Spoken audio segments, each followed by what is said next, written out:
How to enable speed cameras on Google Maps. Once you open Google Maps, in the top right, click on your profile picture and then click Settings. Scroll down until you see Navigation, click it. Scroll down until you see the speedometer in Driving Options.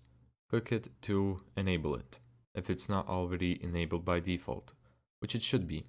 If it is enabled and you don't see the speed cameras, that means you need to start the route. Here, I know that there's a speed camera, but because I didn't start the route, it doesn't show me the speed camera. So here when I click start and then zoom in, as you can see, I can see the speed camera right here. And that's how to set a speed camera in Google Maps. Thank you so much for watching this video.